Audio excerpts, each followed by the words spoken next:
Siapa namanya? Claresta. Kalau boleh memilih, ada option dari dari Pastor Lili, saya memilih untuk sebenarnya worship aja Bu hari ini. So good. Boleh beri kita tepuk tangan untuk worship leader kita hari ini. Thank you so much for leading us in worship. Terima kasih untuk memimpin kami semua di dalam worship. Pertama saya ingin mengucapkan terima kasih ke Pastor Lili, udah kayak Grammy Award aja ya. Saya ingin mengucapkan terima kasih atas undangannya kepada Pastor Lili, Pastor Juan, terima kasih banyak dan salam dari senior pastor saya dari Gereja The Coast Indonesia dari Jakarta, saudara. Pertama kali saya kesini kurang lebih, I think 5 bulan ya, 4 atau 5 bulan yang lalu ya, pas Lebaran ya. Saya pertama masuk, apa yang saya rasakan, wow adalah the worship. Dan hari ini, still the same. The worship is very good. Boleh beri tepuk tangan untuk tim musik hari ini. So hari ini saya akan membawakan sebuah firman yang berjudul nyontek sebenarnya. Nama judulnya dari Olympus Has Fallen. Tapi saya berikan judul hari ini adalah Egypt Must Fall, saudara. Tadi pagi saya berkhotbah di gereja Pastor Januar di GKP K3 Church, saudara, bahwa saya berkhotbah bagaimana sebelum Musa mengeluarkan bangsa Israel dari tanah Mesir, somehow kalau saudara baca dan saudara pelajari, saudara, Tuhan harus mengeluarkan Mesir dari tubuhnya Musa. Sebelum Musa mengeluarkan Israel, sebelum Musa ditugaskan oleh Tuhan mengeluarkan Israel dari Mesir, selama 40 tahun di tanah Midian, Tuhan somehow memproses hidup Musa supaya Mesir itu keluar dari diri Musa. Kenapa? Karena selama 40 tahun hidup Musa sebelumnya, saudara, Mesir itu ada di otak Musa. Musa belajar agama Mesir. Musa belajar militer Mesir. Musa belajar pendidikan Mesir yang terbaik. Musa belajar medicine Mesir, saudara. Dan hari ini saya berkhotbah tepatnya sebelum tulah itu terjadi. Dan kita akan membahas tulah-tulah itu hari ini, saudara. Bagaimana Tuhan yang sudah memproses Musa, sekarang giliran orang Israel yang Tuhan mau bebaskan dari Mesir. Kita baca di Keluaran 5 ayat 2, sorry. Tetapi Firaun berkata, siapakah Tuhan itu yang harus kudengarkan firman-Nya untuk membiarkan orang Israel pergi? Tidak kenal aku Tuhan itu, dan tidak juga aku akan membiarkan orang Israel itu pergi. Pada hari itu juga Firaun memerintahkan kepada pengerah-pengerah bangsa itu dan kepada mandur-mandur mereka sendiri. Gak boleh lagi kamu memberikan jerami kepada bangsa itu untuk buat, garis bawah ini, untuk buat batu bata. Seperti sampai sekarang. Biarlah mereka sendiri yang pergi mengumpulkan jerami. Tetapi jumlah batu bata yang harus dibuat mereka sampai sekarang, bebankanlah itu juga kepada mereka dan jangan menguranginya. Karena mereka pemalas. Itulah sebabnya mereka berteriak, izinkanlah kami pergi mempersembahkan korban kepada Elohim kami. Musa pada saat itu meminta Firaun untuk membiarkan orang Israel pergi beribadah. Tapi Firaun menolak karena orang Israel harus kerja paksa, harus bekerja. Dan bekerjanya mereka budak membuat batu bata, saudara. Dan Mesir di zaman Firaun pada saat itu adalah nilai orang Israel itu performance-nya dinilai dari berapa jumlah batu bata yang mereka buat. Kalau mereka gagal menemui atau mencapai kuota tertentu dalam membuat batu bata, saudara, mereka akan kena hukum minimal cambuk, saudara. Bahkan di ayat ini Firaun menuntut kuota batu bata yang sama tanpa memberikan jerami. Jadi jerami itu adalah sebuah komponen utama dalam membuat jerami. Yang orang Israel lakukan selama 400 tahun adalah mereka bangun pagi, lalu mereka ke pinggir sungai Nil yang ada lumpurnya, berlumpur di situ. Mereka bawa ember atau bawa cetakan, mereka akan bawa lumpur itu. Dan lumpur itu dikerekatkan dengan jerami dibawa ke dapur peleburan, saudara. Dan jadilah batu bata. Artinya kalau mereka setiap hari sudah sulit untuk mengumpulkan lumpur, saudara. Dan sehari itu mereka harus menambah lagi kerjaan mereka. Bangun lebih pagi lagi untuk mencari jerami, saudara. Dan Tuhan menjawab di Keluaran 6 ayat 6. Aku akan mengangkat kamu menjadi umatku. Dan aku menjadi Allahmu, menjadi Elohimmu. Supaya kamu mengenal bahwa akulah Tuhan Elohimmu. Yang membebaskan kamu dari kerja paksa orang Mesir. Saudara perlu ketahui, saudara. Perbudakan ini sudah terjadi 400 tahun. Artinya ada kurang lebih 4 sampai 5 generasi. Oke? Dan mereka somehow generasi kedua sampai dengan keempat atau kelima, saudara, mereka tidak pernah tidak menjadi budak. Artinya dari mereka nongol di muka bumi ini, mereka langsung menjadi budak. Mereka nggak tahu rasanya menjadi orang bebas. Mereka nggak tahu rasanya mempunyai tanah sendiri. Dari kecil mereka untuk diajarkan untuk bekerja setiap hari ngapain? Pergi ke lumpur, buat batu bata untuk direkatkan kepada jerami. Dan itulah yang dialami oleh bangsa Israel selama 400 tahun. Tapi saudara, ada yang menarik dengan kata kerja paksa, saudara. Kata kerja paksa di dalam bahasa Ibraninya next adalah siblot, saudara. Dan menariknya kata siblot ini hanya dipakai antara Keluaran 1 sampai dengan Keluaran 6, saudara. Artinya kata kerja paksa atau siblot ini itu ditulis sengaja oleh Tuhan sebagai kata eksklusif untuk orang Israel. Tapi menariknya kata ini hanya muncul di Keluaran 1 sampai dengan 6. Tapi tahu nggak? Tuhan memulai tulah pertama dan kata kerja paksa ini berhenti itu di Keluaran 6. Dan Tuhan memulai tulah pertama di Keluaran 7, saudara. 7 adalah the number of rest, saudara. Di Keluaran 7 kerja paksa mereka stop total, saudara. Di Keluaran 7 yang menandakan Tuhan mulai berperang. Kamu mulai rest. Di Keluaran 7 Tuhan memulai tulah pertama tanpa campur tangan kekuatan orang Israel sama sekali. 7 is the number of rest. Dan membuat batu bata dan mengumpulkan jerami, saudara, adalah gambaran mungkin hari ini kita, saudara. Kita seakan-akan dituntut kerja paksa untuk buat batu bata. Dalam tanda kutip, saudara. Kita seakan-akan bukan hukuman yang berat. Tapi hari ini kita harus membayar uang sekolah anak. Siapa yang relate? Saya sedang melakukannya, saudara. Mau tidak mau. Kalau kita gagal, kita akan kena tanda kutip hukuman. Sanksi sosial. Kalau kita gak mampu buat batu bata yang cukup, saudara. Kita gak akan tidur dengan nyenyak. Seakan-akan kita mengerjakan itu dengan paksa. Don't get me wrong, saudara. Don't get me wrong. Rest itu bukan tidak melakukan apa-apa. Saudara melihat, saudara, kita bukan berarti tidak bekerja keras. Kita bandingkan di Mesir, orang Israel mereka bekerja paksa, mereka bekerja keras karena penghukuman, saudara.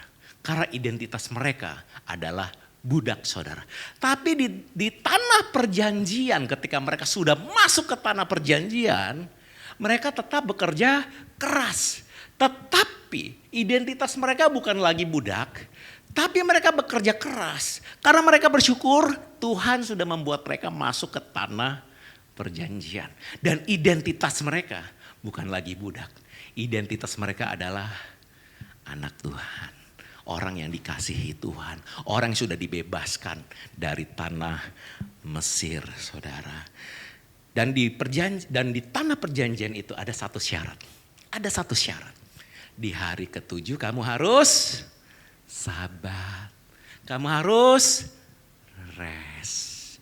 Dan hari ini di dalam perjanjian baru, Yesuslah hari sabat kita. Bukan lagi hari ke-7, tapi Yesuslah hari sabat kita. Yesus berkata apa? Come to me, datanglah kepadaku, kau yang lemah lesu. Aku akan memberikan kamu, I will give you rest, saudara. Boleh kita beri tepuk tangan buat Tuhan kita. Lalu saya bertanya kepada Tuhan, kalau Tuhan yang maha kuasa, kalau Elohim yang maha kuasa, mengapa Tuhan tidak membuat hati Firaun lembut? Mengapa Tuhan tidak membuat orang Israel langsung diizinkan oleh Firaun untuk mereka pergi, saudara? But remember, saudara, Musa itu memimpin keluar bangsa Israel dari Mesir. Tuhan harus keluarin Mesir dari tubuh Musa. Dan Tuhan harus mengosongkan lagi. Musa menjadi zero lagi, saudara. Sekarang dengan pattern yang sama, Tuhan membuat pattern itu lagi. Tuhan harus menghancurkan sistemnya Mesir di dalam bangsa Israel. Karena banyak dari orang Israel, hampir semua orang Israel pada saat itu, yang mereka tahu adalah agama Mesir, sistem Mesir, militer Mesir, dewa-dewi Mesir, dan hukum-hukum dari Mesir. Inilah fungsi tulah menghancurkan Mesir. Dan kita mulai di tulah pertama. Mungkin keyboard boleh bantu saya untuk mainkan background biar rest kita kan. Keluaran 7 ayat 20. Ia mengangkat tongkat itu dan memukulkannya kepada air di sungai Nil. Maka seluruh air yang di sungai Nil berubah menjadi darah. Hal pertama yang Tuhan serang adalah sungai Nil. Bagi Mesir kuno, sungai Nil adalah tulang punggung ekonomi, pusat air minum, irigasi, transportasi, tulang punggung ekonomi. Kalau tidak ada Nil, saudara, maka tidak ada Mesir. Dan tanah mereka subur, di tanah sekeliling dari sungai Nil, samping dari sungai Nil itu, tanah mereka itu subur karena bagi mereka ada satu dewa yang dipercaya mengelola pinggiran sungai Nil ini. Dan nama dewa itu adalah dewa, next slide, ini tampangnya rada buncit dikit, saudara, masa lalu saya dulu. Namanya Dewa Hapi, saudara. Dan Dewa Hapi ini dia dipercaya disembah oleh orang-orang Mesir dengan cara, saudara, mereka mempersembahkan sesuatu ke sungai Nil. Mereka mempersembahkan patung-patung, bunga-bunga, jimat-jimat, makanan, saudara, ke sungai Nil. Untuk apa? Untuk membuat Dewa Hapi ini happy. Dewa Hapi perlu happy, saudara. Dan kalau Dewa Hapi berkenan, kalau persembahannya itu berkenan, saudara, maka Dewa Hapi ini apa yang dilakukan oleh Dewa Hapi adalah dia akan mengatur banjir tahunan di sungai Nil ini. Karena pinggiran sungai Nil ini adalah persawahan, pertanian, tulang punggung ekonomi. Jadi air banjir itu harus pas. Nggak boleh terlalu tinggi, nggak boleh terlalu rendah sampai kering. Harus pas. Dan Tuhan sedang berkata dengan lantang. Elohim sedang berkata dengan lantang. Kalian percaya ini sumber kehidupan kalian. Ini dewa kamu yang katanya dewa kehidupan sungai Nil. Aku lebih besar dari Dewa Hapi. Dan sungai Nil dipercaya sebagai aliran darah sungai Nil. Dan apa yang dilakukan Tuhan? Tuhan mengubah aliran sungai itu menjadi aliran darah sesuai dengan kepercayaan orang Mesir. Itu aliran darah bukan? Oke. Sekarang aku ubahkan itu menjadi aliran darah beneran. Literally darah. Dan apa yang terjadi? Ikan-ikan mati. Berbau busuk. Pertanian hancur total. Kehidupan hancur total. Sungai itu menjadi darah. Dan apa yang pertama kali dilakukan oleh orang Mesir? Mereka bangun pagi-pagi mencari air. Di mana? Di pinggir sungai Nil. Tempat lumpur di mana orang Israel selama 400 tahun mengais-ngais lumpur. Hari itu saudara, Tuhan membuat orang Mesir melakukan hal yang sama.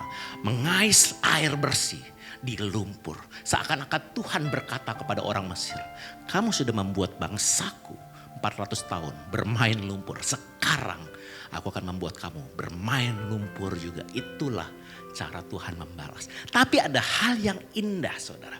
Saudara sadar gak? Tulah pertama yang dilakukan oleh Tuhan adalah merubah air menjadi darah. Di dalam perjanjian baru, mukjizat pertama Tuhan adalah menyubah air menjadi anggur yang merupakan darah Kristus saudara.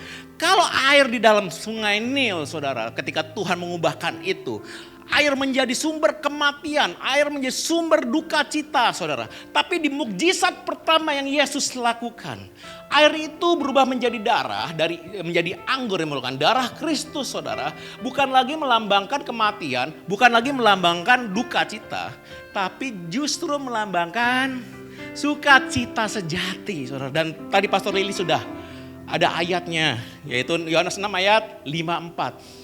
Barang siapa makan dagingku dan minum darahku mempunyai hidup yang kekal.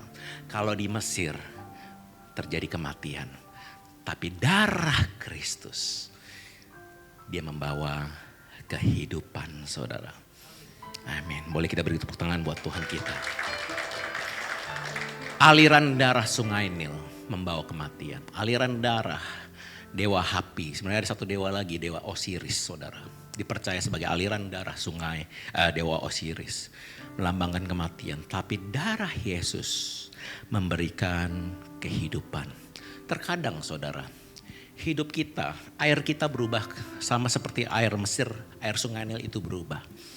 Bisnis kita berubah, air kita berubah. Air di sekeliling kita berubah saudara. Bisnis kita mengalami persaingan. Bisnis kita mengalami kebangkrutan. Relationship kita turun naik.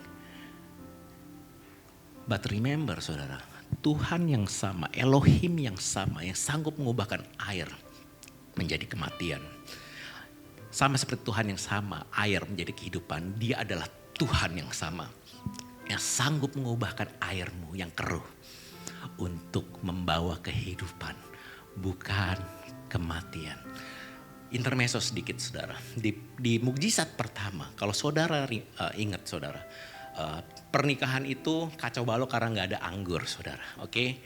Dan mereka hanya punya apa? Air dan tempayan saudara. Kalau saudara perhatikan di pesta, apalagi sekarang, dulu juga saudara, apalagi sekarang, tempayan tidak pernah dipakai untuk menjadi tempat anggur. Untuk menghidangkan anggur.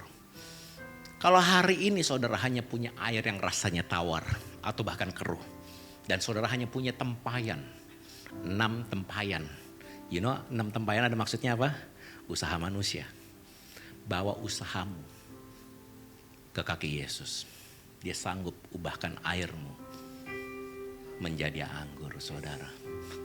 Kesakitanmu menjadi kesembuhan. Kebangkrutanmu menjadi kesuksesan. Dia sanggup mengubahkan airmu menjadi anggur. Boleh kita beri tepuk tangan buat Tuhan kita saudara. Dan itulah tulah pertama. Tulah kedua saudara. Orang Surabaya paling suka tulah ini. Kenapa? Tulah katak. Jadi apa? Suike. Tempat saya jarang ya masak suike. Keluaran 8 ayat 6. Lalu Harun mengulurkan tangannya ke atas segala air. Air lagi saudara. Lalu bermuncullah kodok-kodok saudara. So kalau saya boleh jelaskan latar belakang kata katak saudara. Di dalam kehidupan Mesir. Katak adalah sebagai simbol pelipat kali gandaan. Makanya tulah ini melipat kali gandakan kodok saudara. Dan kodok itu bukan sebagai hama yang menjijikan, tetapi sebagai indikator. Ingat ya tadi dewa Hapi, dia mengatur banjir. Lalu tanahnya subur, oke?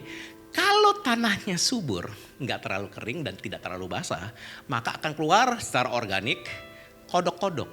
Menandakan kodoknya tanahnya itu subur, saudara. Dan setiap tahun setelah air sungai Nil yang banjir mulai surut, ninggalin lumpur yang subur, jutaan katak muncul, saudara. Jadi mereka bersyukur akan kodok yang banyak, saudara, akan katak yang banyak. Ada satu dewa yang bernama Dewi Heket ini. Gambarnya adalah Dewi Heket berkepala kodok, saudara. Dia dipercaya sebagai pelipat kali gandaan dan kesuburan. Kalau dulu mau lipat kali gandaan anak atau harta, saudara, mereka pergi ke Dewi Heket. Kalau zaman sekarang mungkin babi ngepet, saudara, ya kan? Tapi perlu lipit, perlu lilin, saudara. I'm just joking, saudara. Dan ada sebuah kepercayaan kalau kodoknya itu nggak sengaja terinjak, saudara, mati. Kodok itu dianggap sebagai binatang yang suci. Tidak boleh terinjak. Apalagi jadiin suike. Nggak boleh, saudara. Nggak boleh. Kenapa? Suci, kudus.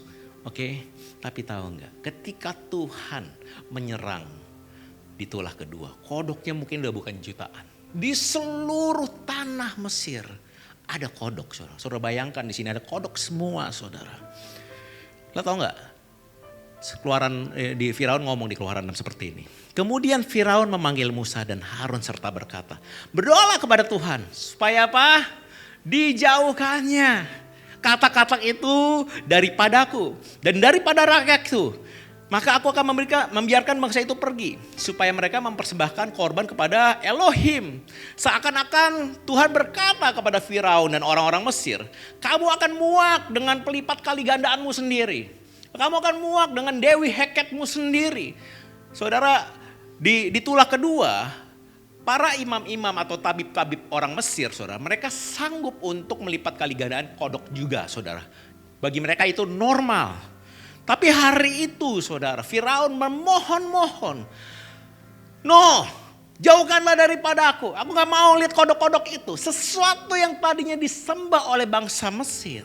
Hari itu Firaun, kepalanya orang Mesir berkata, jauhkanlah sesuatu yang tadinya dianggap suci, kudus. Sekarang Firaun keluar dari mulut sendiri. Dia berkata, jauhkanlah itu. Jangan dekat-dekat aku. Tapi di perjanjian baru ada sesuatu yang sangat indah. Saya percaya kalau Dewa Mesir bisa pelipat gali gandakan, Yesus apalagi, saudara. Di Yohanes 10 ayat 10. Pencuri datang hanya untuk mencuri dan membunuh dan membinasakan. Aku datang supaya mereka mempunyai hidup tadi. Itulah pertama. Dan apa? Itulah kedua. Sekarang mempunyai dalam segala kelimpahan. Di dalam bahasa Inggrisnya, in all its fullness, saudara. Kalau Dewa Heket sanggup melipat kali gandakan, Yesus terlebih sanggup, tapi ada bedanya, saudara. Ada satu kejadian di perjanjian baru, saudara, yang kita semua mungkin udah tahu. Di mana Yesus melipat kali gandakan di depan mata banyak orang. Kejadian apa? Ada yang tahu? 5 roti, 2 ikan. Kalau di Mesir, kodok-kodok berlipat ganda. Orang Mesir panik. Kodok itu mati dan negeri itu berbau busuk. Bau kodok, saudara. Bau kodok. Berbau busuk, membawa penyakit. Orang-orang sakit. Tapi bersama Yesus, ketika ada sebuah event, orang Israel kelaparan, orang yang mengikuti Yesus kelaparan. Saat Yesus melipat kali gandakan 5 roti dan 2 ikan. Di Markus 6 ya, saya gak bahas itu lebih dalam. Saudara tahu gak? Ujungnya, saudara, kalau Mesir tadi panik, ujungnya dari pelipat gandaan 5 roti dan 2 ikan apa? Markus 6 ayat 42. Dan mereka semua makan sampai kenyang. Dalam bahasa aslinya satisfied, puas. Saudara bayangin ya kalau makan. Terakhir kita makan apa ya Bu ya, tahun 4 bulan lalu di sini di My Kopi. Kenyang itu. Tidur tuh nyenyak. Bon appetit. Enak, wah, lega. Saudara pernah merasakan enggak? Saudara belum terlalu kaya, tapi pernah merasakan this kind of feeling. Puas. Enggak cuma makanan ya, enggak cuma urusan perut. Saudara belum terlalu kaya, mungkin dulu saudara pengen punya rekening saldo segini gitu ya. Tapi pernah gak dalam satu poin dalam hidup saudara, saudara merasa Tuhan itu baik banget sampai saudara, oke, jangan lagi Tuhan, udah cukup, aku puas. Ini yang Tuhan mau berikan saudara. It's not about the number of your money in your bank account saudara. Tapi inilah yang Tuhan mau dalam segala kelimpahan dan kau akan satisfied saudara. Tidak ada kekacauan, tidak ada bau busuk. Tapi sebaliknya saudara, kalau saudara lihat koruptor, kemarin yang udah ditetapkan tersangka, sekarang punya harta berapa? 74 kilogram emas. Ada yang bisa bantu kemarin berapa teh? 43 something triliun. Bisa tidur nggak? Nggak. Bisa ngomong, puas banget Tuhan. Bisa ngomong nggak? Enggak saudara. Tapi hari ini saudara bisa ngomong di atas tempat tidur saudara. Thank you Lord. Thank you Lord. Aku puas dengan apa yang aku punya. Karena manusia kecenderungannya adalah pengen sesuatu yang dia tidak punya. Saya punya sulap saudara. Intermezzo dikit. Sebenarnya nggak di khotbah saya.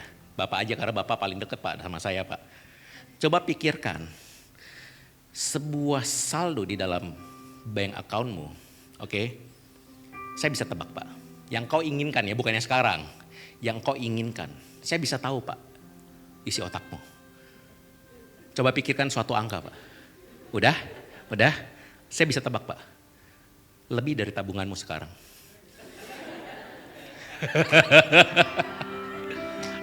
Itukah kita saudara?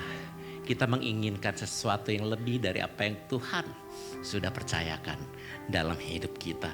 Tuhan itu gak anti dengan kekayaan. Tapi Tuhan, Elohim sangat peduli sumber dan dampaknya saudara. Saudara, dunia menawarkan pelipat kali gandaan. Tapi tidak memberimu kepuasan. Kayaknya boleh slide berikutnya ada ininya quote-nya ya benar. Tapi Yesus memberi dalam segala kelimpahannya. Dan membuatmu damai saudara. Kekayaan yang berlipat kali gandaan. Yang berasal dari kodok-kodok saudara. Belum tentu membuat engkau kenyang. Engkau gak akan bisa tidur. Tapi kekayaan yang berasal dari sumber yang salah. Justru membuat engkau tidak akan tidur dengan nyenyak. Tidak akan membuatmu damai sejahtera. Yesus tidak anti dengan kekayaan. Tapi Yesus sangat concern, sangat peduli dari sumber dan dampaknya. Saudara ingat ya, ada hal yang menarik. Di pelipat kali gandaan roti dan ikan tadi saudara. Apa hal pertama yang Yesus suruh kepada 5.000 orang itu? Sebelum dia melipat kali gandakan. Duduk di mana? Padang rumput saudara. Padang rumput yang hijau. Yesus sedang mengutip saudara. Mazmur 23. Yang menandakan dan rumput itu aku akan membaringkan engkau di padang rumput yang hijau. Pelipat kali gandaan yang sehat selalu berasal dari kata rest. Karena Mazmur 23 padang rumput yang hijau bicara konteksnya adalah rest. Aku akan memberikanmu ketenangan. Pelipat kali gandaan yang sejati selalu dimulai dari rest saudara. Itulah prinsip yang sangat mahal yang orang lain gak bisa punya. Yesus terakhir di upper room berkata, aku akan memberikan damai sejahtera yang dunia tidak sanggup berikan kepadamu. Come to me, all who weary, I will give you rest. Berkat Tuhan adalah ketika kita mungkin kita gak punya segalanya. Tapi saudara merasa sangat cukup dan sangat puas. Makan sampai kenyang. Dan hari ini seperti kata Pastor Lily bilang, kita udah punya roti saudara. Yesus adalah roti. Dialah roti kita saudara. Dan saya ingin katakan ini, jangan tukarkan rotimu dengan katak. Kalau suike boleh lah. Jangan tukarkan rotimu, kedamaianmu, Yesusmu dengan katak. Sesuatu yang kau sengaja mungkin kau mengundang katak. Jangan undang katak dalam pikiranmu. Engkau sudah punya lebih berharga dari katak. Boleh kita beri tepuk tangan untuk Tuhan kita. Kita lanjut tulah ketiga. Oke, masih aman. Itulah ketiga, Keluaran 8 ayat 17. Segala debu tanah. Manusia dibuat dari debu tanah. Ya nggak ada sambungannya sih, bukan itu khotbah saya. Segala debu tanah menjadi nyamuk. Dalam bahasa Inggrisnya adalah lice. Lice itu sebenarnya bukan nyamuk, tapi berbagai serangga, saudara. Oke, di seluruh tanah Mesir. So bagi masyarakat Mesir kuno, debu tanah itu berasal dari tanah, saudara. Dan tanah adalah sebuah hal yang sakral, saudara. Kalau wilayah subur, itu mereka sebutnya adalah kemet, saudara, atau tanah hitam. Ini budaya Mesir ya, ini pengetahuan Mesir. Yang dipandang sebagai lambang kesucian. Dan di atas tanah ini, para imam-imam Mesir, mereka akan mendirikan bait-bait ilah mereka. Bait dewa mereka. Dan mereka juga mendirikan, yang sampai hari ini masih ada, mereka mendirikan piramid, saudara. Di tanah kemet ini, di tanah hitam ini, saudara. Dan di atas tanah ini kan tadi ada bait ilah mereka. Para imam-imam Mesir, ini ada hubungan dengan nyamuk nanti. Mereka harus mencukur bersih rambut mereka. Kalau saudara sering nonton film dulu Scorpion King ya. Kalau saudara lihat ada imam-imam Mesir itu akan babat habis sampai bersih. Bulu hidung, kumis, jenggot, tidak ada satupun rambut. Why? Karena mereka menganggap kalau kamu ada rambut, maka akan ada serangga. Dan kalau ada serangga, ada sebuah aturan pada zaman itu. Kalau ada serangga, maka kamu tidak boleh masuk ke bait suci. Oke, mereka nggak boleh masuk bait suci. Dan rules mereka harus bersih. Mereka harus kudus. Dan Tuhan menyerang sistem agama mereka. Elohim menyerang sistem agama yang mengatakan kamu harus bersih, kamu harus kudus. Kamu kalau mau masuk ke bait suci kamu harus kudus. Kenapa Tuhan meluluh lantakkan sistem agama mereka? Karena aturan mereka menjadi bumerang, saudara. Orang Mesir berkata, gak boleh ada nyamuk, gak boleh ada serangga di tubuhmu. Sekarang satu negeri dihinggapi serangga. Maka sistem agama Mesir pada saat itu lumpuh total. Karena tidak ada satu orang pun yang layak, saudara, untuk masuk ke dalam bait suci itu, saudara. Para imam gak bisa lagi jaga diri bebas dari serangga. Mereka harus pakai baju putih, saudara. Jadi kalau ketupahan kopi gitu ya, mereka gak boleh masuk juga. Tahu gak apa yang dihancurkan Tuhan? Sistem agama yang berkata kamu harus bersih. Sistem agama yang self effort, saudara. Kalau mereka berkata, aku ini suci, aku bisa masuk bait suci. Sekarang hari itu tidak ada satupun orang yang layak menunjukkan bahwa Elohim seakan-akan berkata kepada orang Mesir. Tidak ada satupun orang yang layak. Tidak ada satu orang pun yang kudus. Tidak ada satu orang pun yang bersih. Karena hanya lewat Yesuslah diri kita bersih. Tapi ada hal yang menarik, saudara, itulah ketiga ini. Oh, ini dewanya nih, ini dewa Geb, saya kelupaan. Nah, ini dewa Geb, di punggung dia dipercaya sebagai bumi, sebagai dataran. Tanah Kemet tadi itu dipercaya sebagai punggung dari dewa Geb. Dan di Keluaran 8, next, the magician says to Pharaoh, this is the finger of God. Inilah jari Elohim. Dalam bahasa aslinya, next, dalam bahasa aslinya adalah Etzbah Elohim, yang berarti inilah jari Elohim, saudara. Saudara tahu nggak, kata Etzbah Elohim ini ada 3 kali disebutkan di dalam Alkitab, saudara. 2 di Perjanjian Lama, 1 di Perjanjian Baru dalam bahasa Yunani, saudara. Tahu nggak, saudara? Yang kedua, Tuhan mengukir loh batu, muncullah lagi oleh jari Elohim.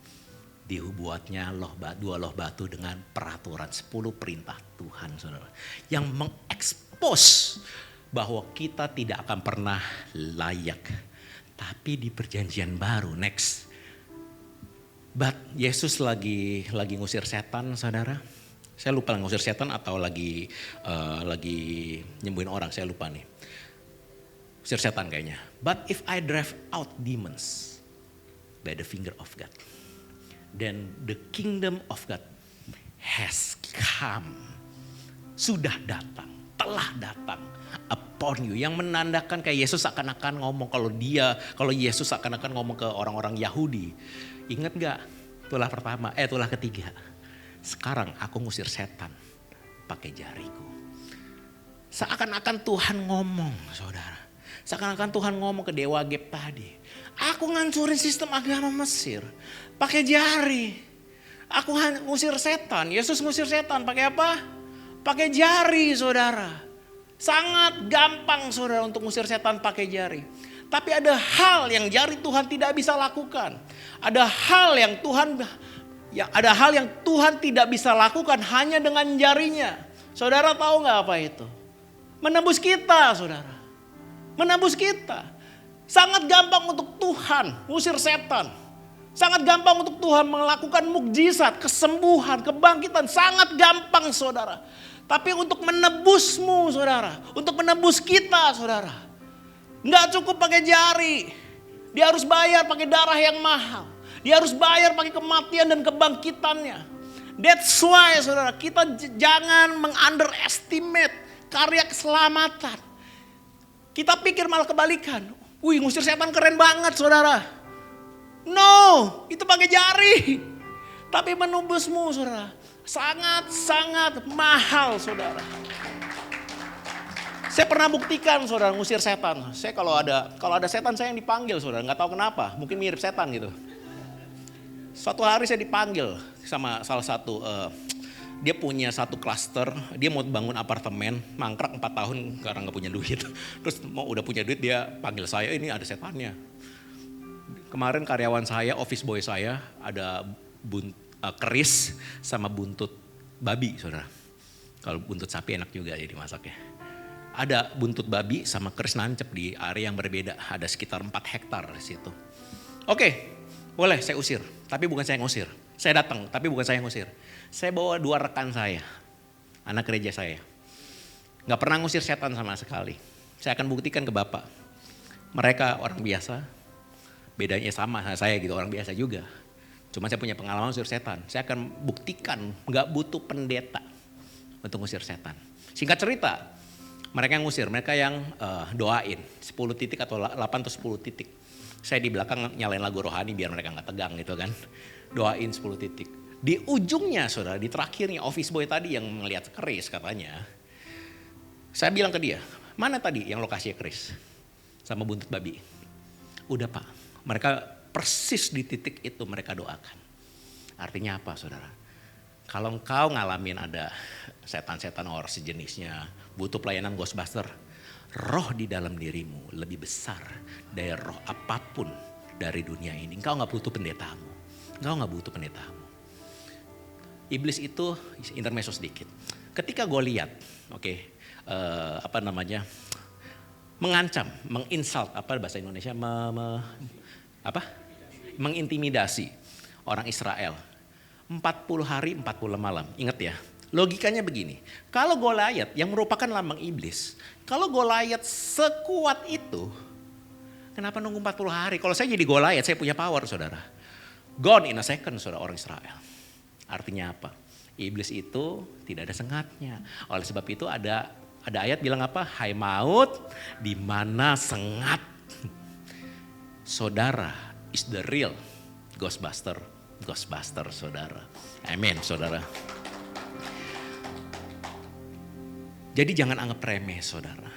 Menghancurkan musuh itu bicara tentang kekuasaan. Waktu saya Kristen pertama-tama, aku mau power, saudara. Aku mau power Tuhan, sembuhin orang sakit, bangkitin orang mati, is power. Sangat mudah bagi Tuhan. Tapi saya menyadari ada hal yang lebih berharga daripada power. Apa itu? Grace, kasih karunia-Nya.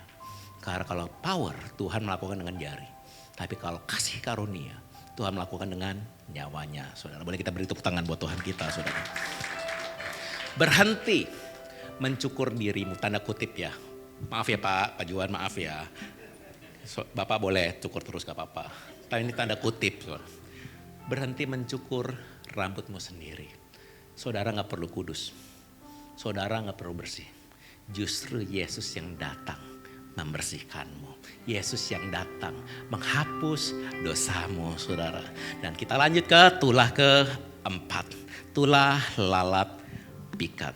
Lalat pikat itu bukan laler yang nyebelin itu ya, bukan. Itu lalat pikat itu adalah kumbang. Kalau saudara nonton film Mesir, sering pakai pin di sini. Oke, ada yang pin di sini tuh bentuknya kumbang. Oke, kumbang yang bisa ngangkat beberapa kali beban tubuhnya, itu kumbang skarab namanya. Nah, dewanya adalah namanya Kepri, boleh tampilkan. Inilah dewa Kepri dan dia disebut sebagai dewa perlindungan. Saya bahasnya perlindungan di sini, saudara.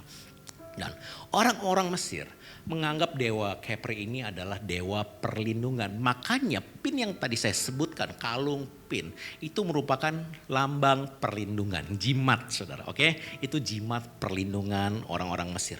Bahkan pada saat mumifikasi, biasanya di muminya ditempelin atau di petinya ditempelin pin itu atau kalung itu, saudara, amulet ya. Kenapa? Karena mereka percaya, dia menarik.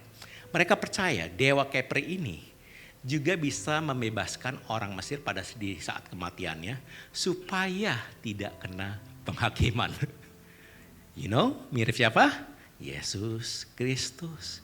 That's why Tuhan hancurkan dewa Kepri. Akulah satu-satunya penebus. Akulah satu-satunya perlindungan untuk orang-orang, untuk manusia-manusia, untuk kita semua sekarang, saudara. Jadi serangga ini merupakan perlindungan mereka. Dan sayangnya jimat yang mereka anggap sebagai perlindungan, Tuhan menghancurkan persepsi itu. Dan di tulah ini, kumbang itu menggigit mereka.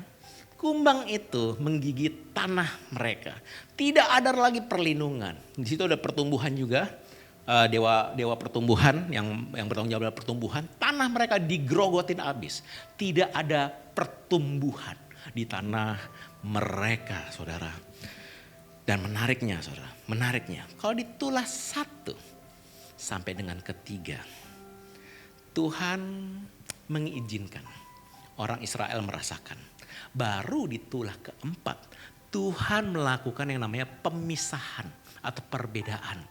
Mulai tulah keempat, orang Israel sudah gak kena tulah. Berarti di tulah 1 sampai 3 kena. Why?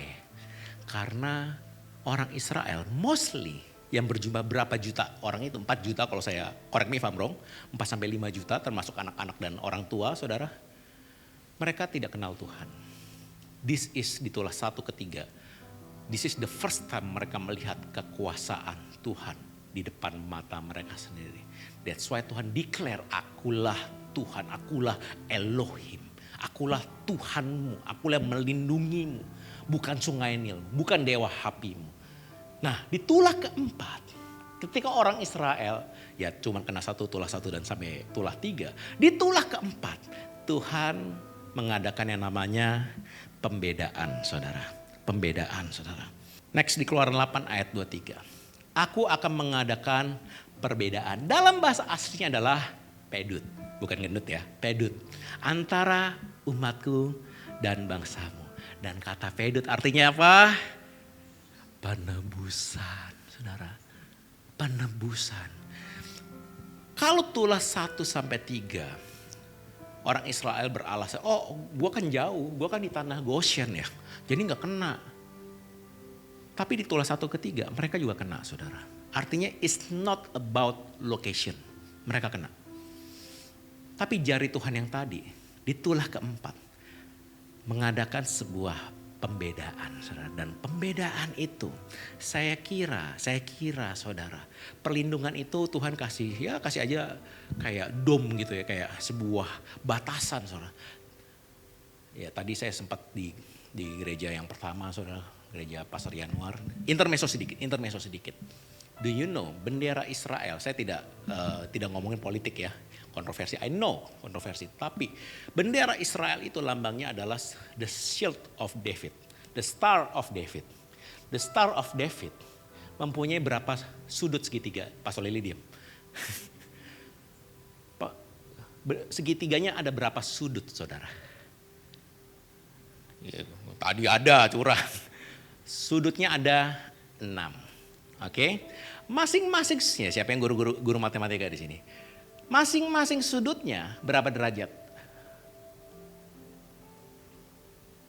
Ada yang tahu? Pastor John? 60. Benar, Pastor John ngomong 60. Enggak, dia ngomong 45, saudara. Belain dikit kan? 60. 60 kali 6 berapa?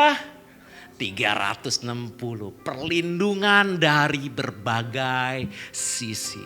You know, Iron Dome, saudara. Iron Dome, you know, sistem pertahanan Israel. 360 derajat. Mereka ngambil nama itu dari mana? Dari Tuhan, saudara. Tuhan kalau melindungi kita, beda sama kumbang sekarap. Tuhan kalau melindungi kita, saudara, dia melindungi engkau atas bawah kiri kanan 360 derajat. Tapi bagaimana cara untuk Tuhan memberikan perlindungan, saudara? Ini redemption, saudara. Karya salibnya. Tuhan gak bisa memberikan engkau perlindungan kalau tidak ada redemption, saudara. Dan kata redemption ini muncul di Mazmur 111 ayat 9. Next. He provided redemption, pedut, for his people. He ordained his covenant forever, holy and awesome in his name, saudara. Next. Di Titus 2 ayat 14.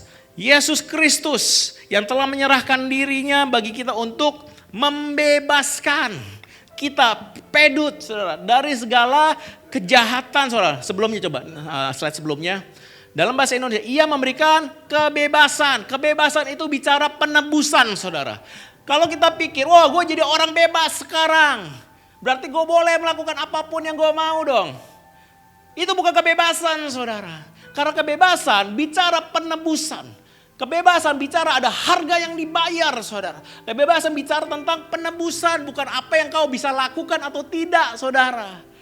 Hari ini kita orang-orang yang bebas, artinya bukan orang yang bisa melakukan segalanya. Hari ini kita orang bebas adalah hari ini saya sudah ditebus. Itulah arti kebebasan. You know, saudara, orang yang mengerti kebebasan adalah orang yang sudah pernah jadi budak. That's why orang Israel tahu rasanya kebebasan. Betapa mahal kebebasan itu. Why? Karena mereka pernah menjadi budak, saudara.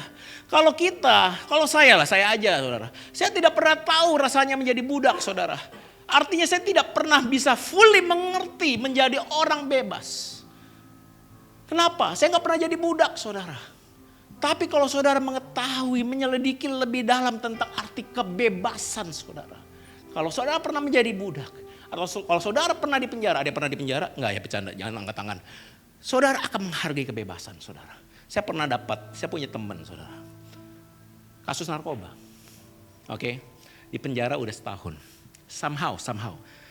Di penjara itu dia kenal dengan beberapa penyelundup narkoba yang ujungnya dihukum mati. Udah divonis hukum mati. Dia ketakutan setengah mati. Ditobat, benar-benar tobat, saudara. But somehow, to cut it short, dia bebas. Dia bebas dan masuk pasal rehabilitasi, saudara. Dia bebas. Setelah keluar dari penjara, dia bertemu saya. Gila, Jap. Lu tuh gak akan ngerti arti kata kebebasan.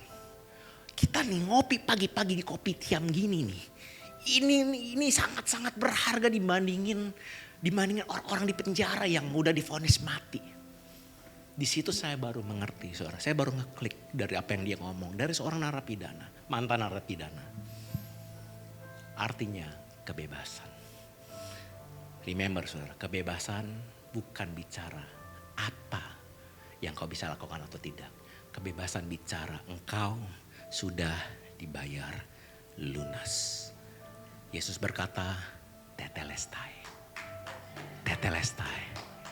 Thank you so much. Boleh kita beri tepuk tangan buat Tuhan kita. Ada satu hal yang membedakan antara dewa Mesir, antara bahkan agama-agama lain di dunia ini. Ada satu hal yang tidak bisa diberikan oleh dewa lain. Yaitu apa? Redemption. Kebebasan. Tidak ada, hanya Elohim yang bisa memberikan kebebasan untuk saudara. Dan hari ini saudara, kita sebagai orang Kristen terkadang kita masih mempunyai kumbang sekarap ini. Kita masih mempunyai jimat ini. Mungkin enggak dalam bentuk fisik. You know dalam bentuk apa? Overthinking saudara. You know overthinking? Gue akan siapin plan B. Kalau udah ini plan B nggak berhasil, gue akan siapin plan C. Oh yang itu gimana? Yang itu udah dikirim belum barangnya? Kita berusaha untuk overthink setiap detail hidup kita yang harusnya menjadi porsi Tuhan saudara. That's why kenapa malam kita nggak bisa tidur. Kita berusaha mengambil porsinya Tuhan. Overthinking yang harusnya, overthinking yang tadinya adalah jimat kita untuk melindungi kita dari kedagingan kita untuk kita sendiri, justru menggigit saudara dan saya. Overthinking yang kita punya saudara, justru membuat kita nggak bisa tidur. Overthinking yang membuat kita nggak damai sejahtera. Intermezzo sedikit saudara. Saya dilahirkan di keluarga miskin. Oke. Ada suatu ketika, menurut porsi saya ya, saya cukup kaya. Menurut porsi saya ya. You know saudara, waktu saya nggak punya uang saudara. Saya nggak pernah tuh yang namanya overthinking. Saya hidup bebas. Waktu saya pertama kali married, ya cuma sekali by the way, nggak pertama kali, cuma sekali. Saya ingat benar kita tinggal di apartemen 36 meter. Saya pertama kali diangkat jadi pastor, bisnis semua saya tinggalin. Bisnis saya tinggalin saudara. Ada satu ketika istri saya ngomong, yang kita upgrade kulkas. Kulkas kita cuma setengah. You know, waduh. Oke, ada sih duit cuman sayang. You know apa yang terjadi 2 hari berikutnya? Ada satu orang, kita tidak pernah mengajarkan persembahan khusus ya. Persembahan khusus, persembahan sulung, apapun itu kita gak pernah ajarin by the way di jemaat kita. You know, ada yang ngirim the exact price untuk kulkas 2 pintu.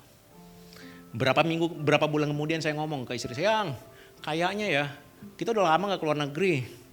Seminggu kemudian papahnya istri saya lumayan kaya gitu ya. Dia bilang, ayo kita ke luar negeri, ke Thailand. Udah, kamu yang bayar makan, papa semua urus tiket hotelnya. Wah, yang tadi itulah pertama. Itulah kedua. Kenyang saudara, puas saudara. You know apa yang terjadi? Di 2016 keadaan berubah.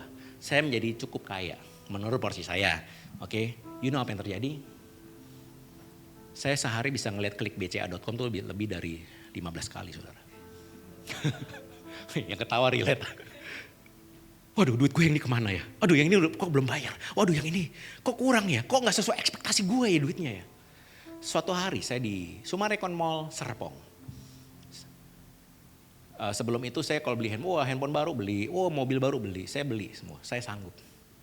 Tapi ada yang hilang. Dari semula yang tadi saya mengandalkan Tuhan.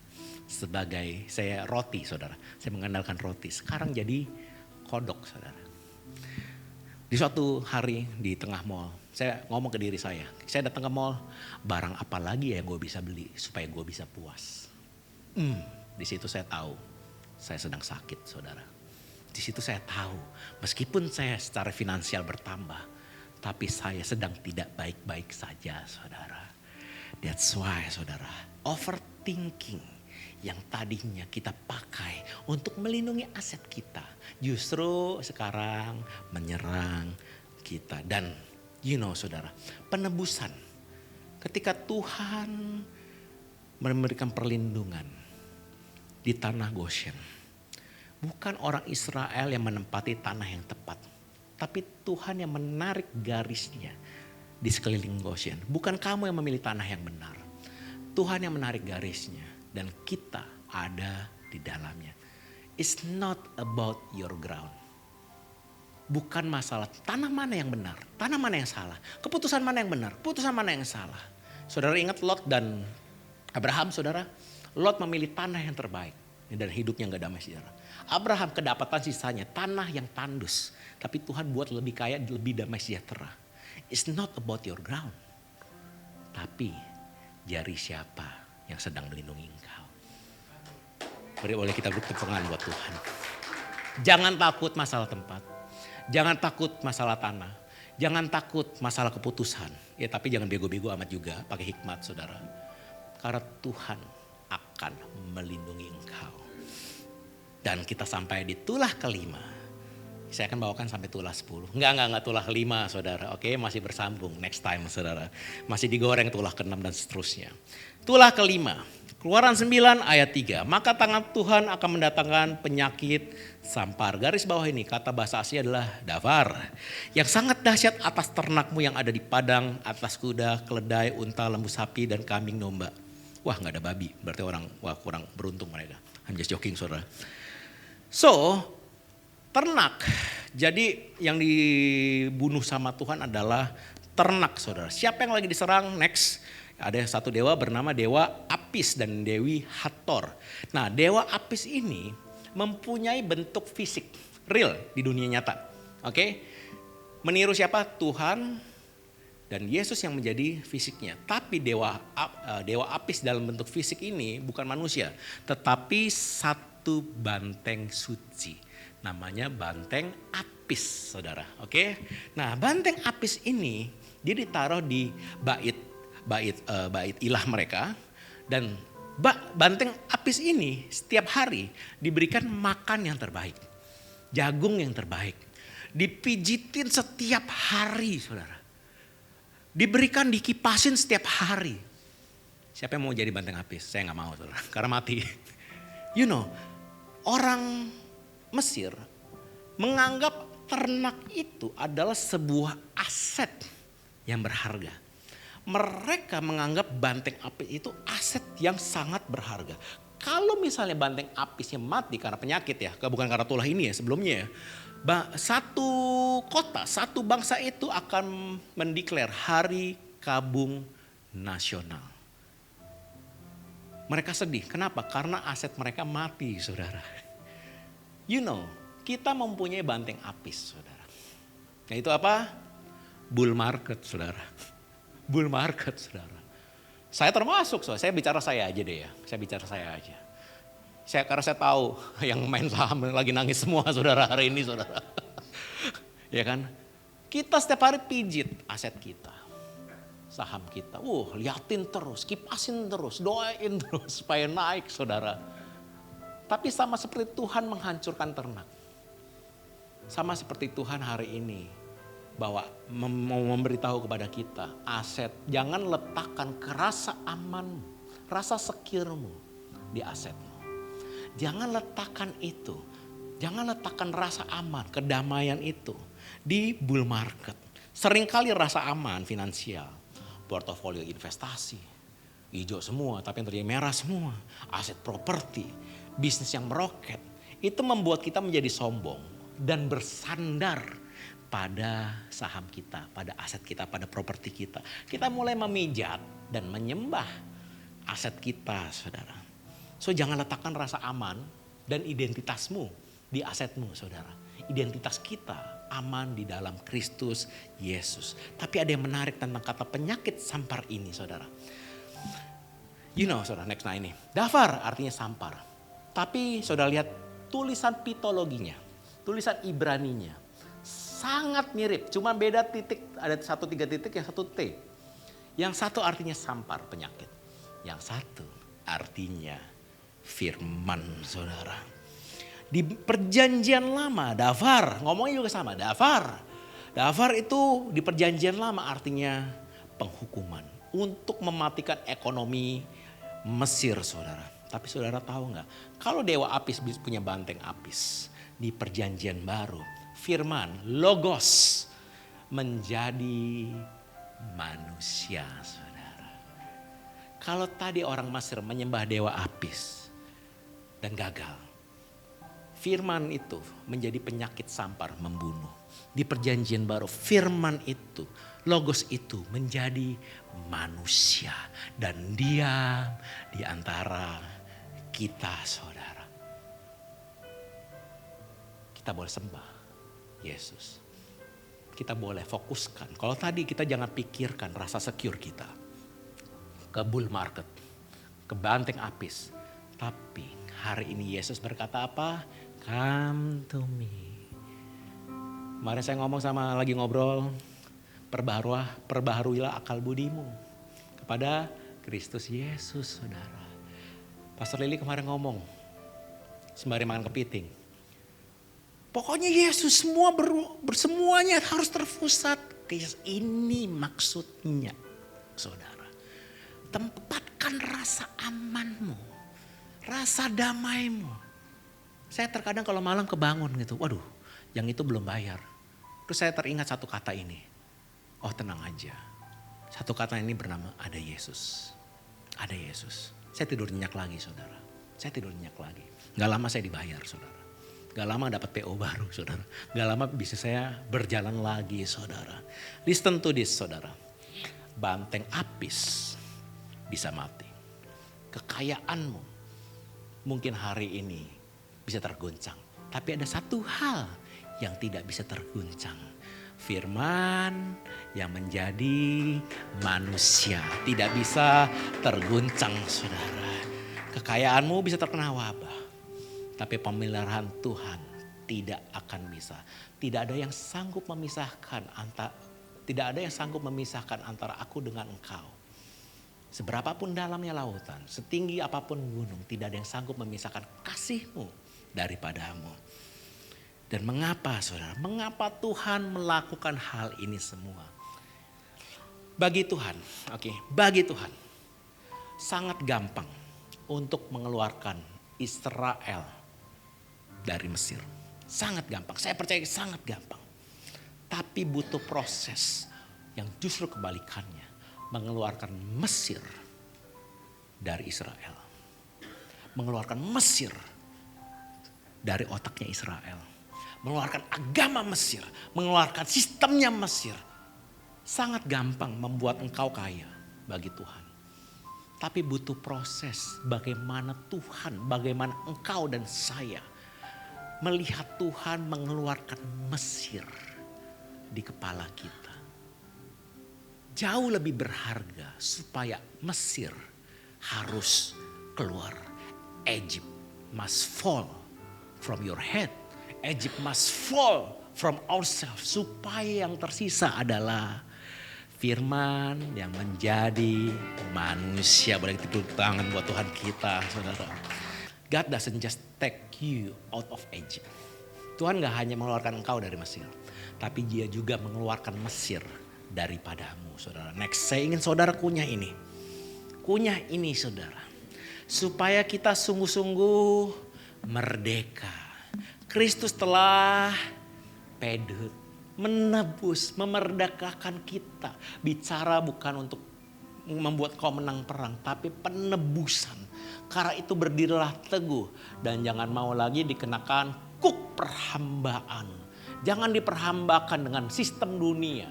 Jangan diperhambakan dengan sistem self effort. Agamanya Mesir. Dan agamanya mungkin yang masih hari ini kita masih terkadang. Kita masih mengeluarkan self effort. Masih memakai self effort. Tuhan sedang hancurkan. Kalau kita conclusion, saudara. Kalau kita simpulkan apa yang Tuhan hancurkan. Yang pertama, Tuhan ubahkan airmu menjadi anggur. Yang kedua, Tuhan tukarkan katakmu menjadi roti. Yang ketiga, Tuhan ubahkan sistem agamamu yang self effort menjadi kasih karunia. Keempat apa tadi lupa? Ya saya pura-pura lupa sih. Ternyata Anda juga lupa gitu kan. Tuhan sedang hancurkan tulah-tulah di dalam hidupmu, saudara. Supaya engkau benar-benar merdeka. Setiap daripada kita semua di tempat ini, saudara. Ada hal-hal, ada tulah-tulah yang mungkin hari ini Tuhan izinkan terjadi dalam hidup kita. But remember this, saudara. Tulah itu mungkin sedang terjadi di depanmu. Tapi tulah itu tidak akan terjadi di dalam dirimu, saudara. Mungkin Tuhan sedang guncangkan finansial di sekelilingmu. Tapi Tuhan tidak membuat ternakmu mati oleh karena sampar.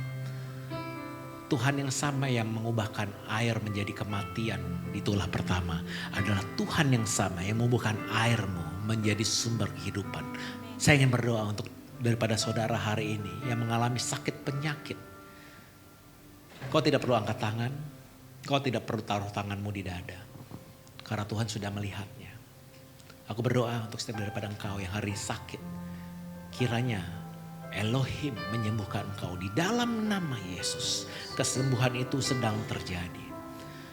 Saya ingin berdoa untuk hari ini untuk engkau yang overthinking. Kau yang tidak bisa tidur. Kau memikirkan segala sesuatu. Aku berdoa Tuhan. Kedamaian yang sejati kau berikan secara cuma-cuma oleh karena penebusanmu di atas kayu salib. Aku berdoa bahwa jiwa dan tubuh ini bertekuk lutut oleh karena roh yang ada di dalam diri kami Tuhan. Bahwa roh kudusmu yang di dalam diri kami mampu menenangkan jiwa kami. Aku berdoa ada jiwa yang terlatih. Aku berdoa untuk jiwa yang tenang. Oleh karena roh kudusmu ada di dalam hidup kami. Aku berdoa untuk yang bergumul tentang finansial. Bahwa ternakmu gak akan mati. Karena Tuhan sudah memberikan garis yang jelas. Maka ternakmu tidak akan mati. Ternakmu akan hidup. Aku berdoa asetmu akan menghasilkan. Finansialmu akan naik. Oleh karena penebusan yang Tuhan sudah lakukan. Terima kasih Tuhan untuk hari ini Tuhan. Malam ini kami ingin bicara. Kami ingin ngomong Tuhan. Kami puas. We are satisfied. Bukan karena kami punya segalanya. Tapi karena kami punya Engkau Tuhan. Di dalam nama Kristus Yesus kami percaya katakan. Amin.